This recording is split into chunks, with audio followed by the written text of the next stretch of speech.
Hi எல்லாரும் எப்படி இருக்கீங்க? நான் ரொம்ப சூப்பராக இருக்கேன். எல்லாருக்கும் ஒரு சின்ன ஒரு ஹேபிட் இருக்கும். அதாவது நமக்கு பிடிச்ச பொருளை நமக்கு அந்த பொருள் நம்மக்கிட்ட தீரவே தீராது.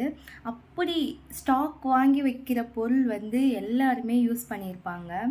அதாவது அது ஒரு மேக்கப் பொருளாக இருக்கட்டும், இல்லை நமக்கு பிடிச்ச ஸ்நாக்ஸாக இருக்கட்டும், எதுவோ அது என்ன வேணாலும் இருக்கட்டும். ஆனால் ஐயோ அந்த பொருள் தீரப்போகுது அப்படின்ற ஒரு சுச்சுவேஷனில் நம்ம அதை கணக்கே பார்க்காம அதிகமாக வாங்கி வச்சுருப்போம். அந்த மாதிரி நீங்கள் என்ன பொருளெல்லாம் யூஸ் பண்ணுவீங்க? அப்படி அந்த பொருள் உங்களுக்கு எவ்வளோ இம்பார்ட்டன்ட் அப்படின்றத கீழே கமெண்ட்டில் சொல்லிட்டு போங்க. நான் என்ன பொருள் அப்படி யூஸ் பண்ணுவேன், எனக்கு என்ன ஒரு அந்த பொருள் மேலே எனக்கு அவ்வளோ பைத்தியம் அப்படின்னா, எனக்கு இந்த ஒரு பொருள் மேலே தான். இது ஒரு லெபலோ பிளாக்பெர்ரி ஷைன் லிப் பாம். இது லிப் பாம்னு சொல்கிறதா லிப்ஸ்டிக் சொல்கிறதா எனக்கே தெரியல. ஆனால் இதோட ஃபீட்பேக் எனக்கு ரொம்ப பிடிச்சிருக்கு. நீங்களும் யூஸ் பண்ணி பார்த்துட்டு